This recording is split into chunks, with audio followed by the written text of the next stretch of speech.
So I'm just starting to work on this Cummins engine in this chassis that I bought. When I bought it, the guy told me it was a 2005 model, and I'm a little bit confused, and I don't know these engines that well yet. I'm still learning all of the ins and outs of these things. But when I look down on the control module, you can see it's a CM846. The CM846 is a 2003 model. It's got a date code on it of 2003, but the CM846 is also the control module that was used in 2003 model common rail trucks. The thing that confuses me is the 2005 model had the accelerator pedal position sensor down on, it was the accelerator pedal in the truck, and it had a twisted pair of wires that went to that. The 2003, 2004 through 2004 and a half models had an accelerator pedal position that sat right in this area right here, and there was a black plastic cover for it, is my understanding. So I'm trying to figure out what is going on here. Also, when I come down here on the side of the truck, somewhere in here, there is a stamp, or yeah, you can just see it right there. You can see that 03 over there to the right.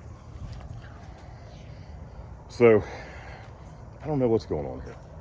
I'm confused. As I figure this out, I'm gonna add to the video. Okay, so I figured out what this thing is. It is definitely a 2003 engine. The reason why it doesn't have the accelerator pedal position sensor here is because it's got that manual transmission. And in 2003, 2004, the trucks that came with a manual transmission had the accelerator pedal position sensor over on the fender underneath the battery. And what I did was I started looking at the wiring diagrams, and the 2003 is unique. Let me show you what it's going to take to hook this thing up and get it running. Very, very easy, actually. So, all right, here are the wires that were in the truck originally. You got your battery positive, your battery negative, and then these wires were here also. And I expected to find these wires over there in that harness, but that's not what I found. So if you look right here, this harness, it's got a green and white wire, or green and tan, and a black and tan wire in it.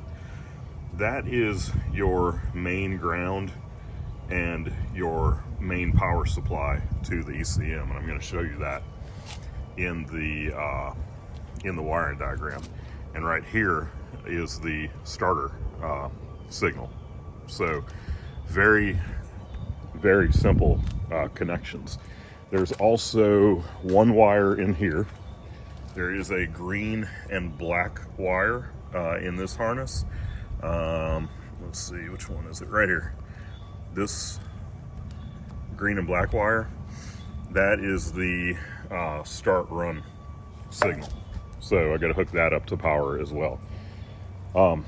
Now I'm going to try to start this thing, but I don't think it's going to start because the engine control module has something called SCIM on it, and SCIM is the security system that looks at the key to make sure that you have like the correct key for the vehicle that you're starting it with.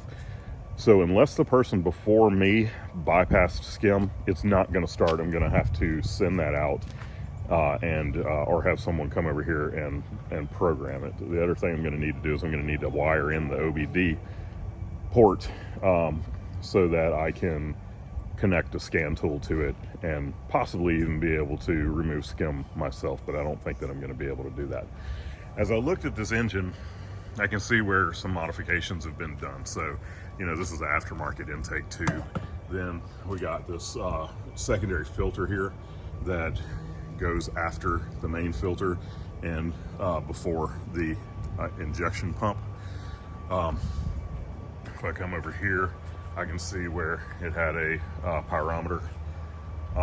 And then I was told that it has aftermarket injectors The truck did come with a Smarty programmer, so you know, we'll see how that goes. But I'm gonna show you the wiring diagrams for 2003, 2004, 2005. And again, I don't know if I finished what I was saying before, but like that green wire on 2004 and 2005 model, or 2004, 2004 and a half models, it's red. And then this black and tan wire is just black.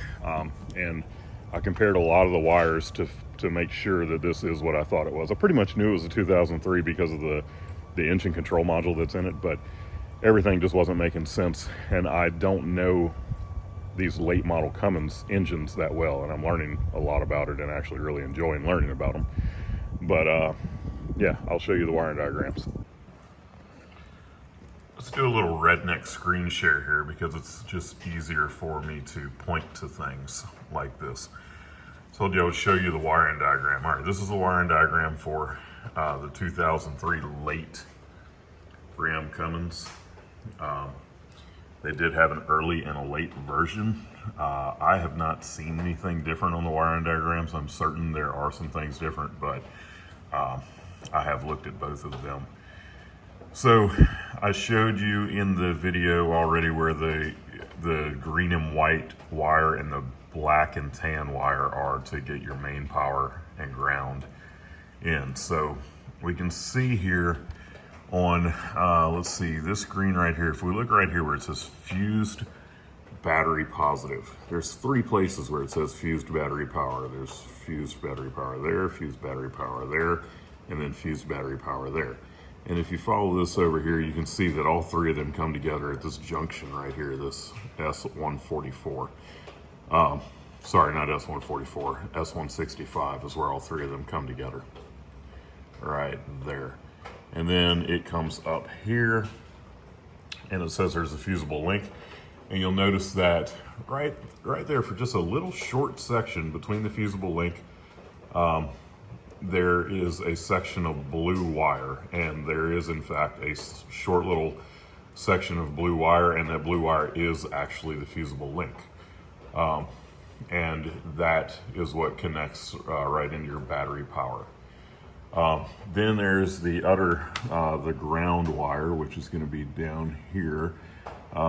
You've got a ground right here, and another ground right here, and then another ground right here. And all 3 of those come together right here at this S164, and then they go to a chassis ground. So pretty simple. And then there is the green wire that, let's see if I can find that one on here. Here is your green wire right here, this run start. It goes over here and comes up, and you can see up here where it goes to basically what would be, this is the integrated power module, but you know, you'll be subbing that out for your ignition switch. So key on power right here on that green wire. So those are the 3 wires that you need to hook up to make this thing run. All right, I'll show you what I got going on here. Got a fuel can with diesel coming up to this little electric pump off of eBay. This is like a $10 pump.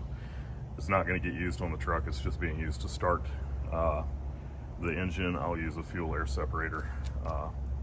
But anyway, that's going into the intake on the factory filter, and then the return line.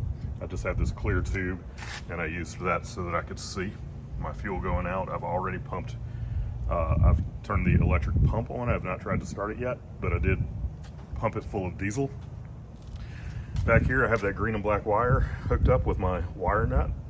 I'm sure y'all will have fun with the fact that I'm using wire nuts. Same as I did there on the electric fuel pump. I have my ground wires connected with this set of vice grips. That includes the ground wire for the electric fuel pump. And then I have my battery connected, and I'm gonna go ahead and see what we can do with this thing. All right, so this is from the green and black wire over there, and I am connecting it in right here. And you can hear things start clicking and turning on when I do that. All right, so I'm twisting that together. I can hear the clicking going on there, down there, so I know that that's working. This is my electric fuel pump. I'm gonna hook it in. You can hear it come on. So it's basically acting as the lift pump. And I can see my fuel flowing down there. And then I have my starter wire. I also have a board right here in case the engine decides to run away, which I sincerely doubt. But you just never know. Can't be too safe. We'll see what happens.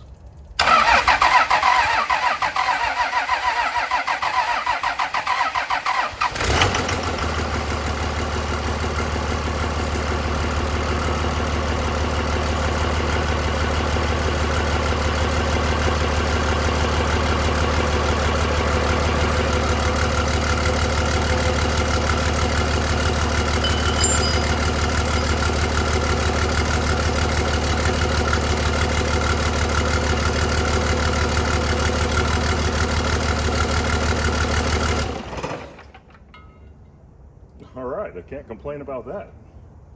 So I guess the skim has already been disabled, or this truck just happened to not come with it. All right, well, now we know it runs. Some of the challenges, this truck, it doesn't have an accelerator pedal position sensor on the engine, so I couldn't have revved it up if I had wanted to.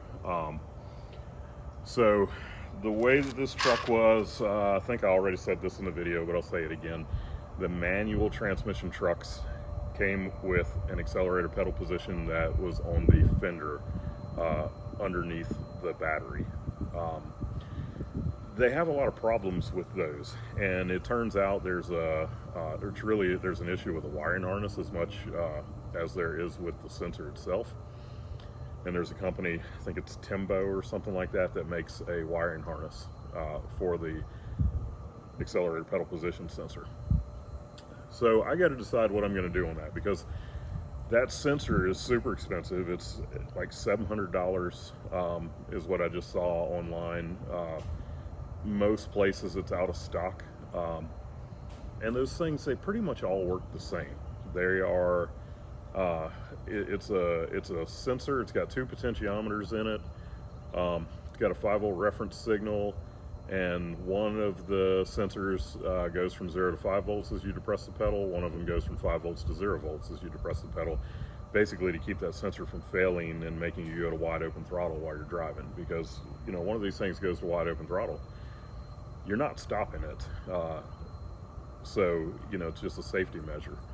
But it's pretty much the same on all cars. Now, if there's any little differences, then that could keep the engine from running. But I'm an old Mercedes guy, and I'm thinking about trying to grab a sensor off of like a 98 to 2002, you know, E-Class, ML, something like that. It's a nice firewall mounted sensor. It's got the spring and everything, the return spring built into it, and you just connect a cable to it. So that would be super easy if it would work. The other thing that I'm thinking about doing is getting the gas pedal, or not the gas pedal, the accelerator pedal out of 2005 or newer truck, because that will, it's got the potentiometers built into it already, and I think that I can wire it up, and it will probably work. I've seen some discussion online about it. I haven't seen anything you know, firm, so we're going to find out. It's one of the other things. I'm going to do a full build on this. There's lots of information out there about Cummins Common rail swaps, but none of it all in one place. So I am going to put all of this in one place. It'll be on a website. I don't know what the domain for that will be yet, but it'll be in the comments or in the description of the video. I want to, this engine is going into that square body crew cab right there. You got another one over here for as a donor truck, but the engine is going into that square body, and I'm gonna have to cut the firewall. So I'm going to talk about the firewall, how much you have to cut it, how much you have to move the engine back. I'm going to use the Rob Bonney engine mounts. So I'm going to document all of this, the whole build. Then it'll come time to put air conditioning in the truck with a cut firewall. That's going to be a challenge. So I'm going to document all of that, and it'll all be in one place. But a couple of the challenges that I see on this, right here, the common rail engine has a power steering pump that hangs way over to the side. I actually think that that will be okay. I'm gonna have to mount the reservoir in a different place, but I think that the pump itself will be okay. But then you have the air conditioning compressor, which is way over here, way down low. And I've seen people cut the frame to put that air conditioning compressor in. And I don't really want to cut the frame. So we'll have to do like a high mount compressor, and there's not a lot of information out there about all of that stuff. So all of this that gets done, it's going to be documented fully. All the information is going to be in one place, hopefully to make it easier on the next person for this swap. Because, you know, everybody swaps the 12 valve. They're scared to death of these, but you see I hooked up 3 wires. Now, I've got about 8 wires that I'm going to have to hook up for the data link connector, the OBD2 port, and I have 6 wires that I'll have to hook up for the accelerator pedal, and we're talking simple stuff. I'm going to document that as well with detailed diagrams of how to do it. So if you are thinking about doing a common rail swap, depending on when you're watching this video, it is, what the heck is it? It is December 2023. Right now, I am just starting, and I just had shoulder surgery, so I can't even really get started on the heavy part of this yet, and we have a bunch of travel coming up this year. So if you're watching close to, you know, real time, then it's going to be a little while before I actually get into the heavy stuff on this project. Really anything beyond what I've done now. I'm going to start accumulating parts and get them all here so that when it comes time, probably around April is when my shoulder will be healed up and I'll be able to really go all at this project. You know, then you'll start seeing the build move along. And I kind of have, instead of doing any travel this summer, I'm planning on staying around here so that I can really focus in on this truck and get this thing built, because it's something that I've wanted to do for a long time, and we're going to get the build done. Anyway, thanks for following along. Hope I can help you out with some of this.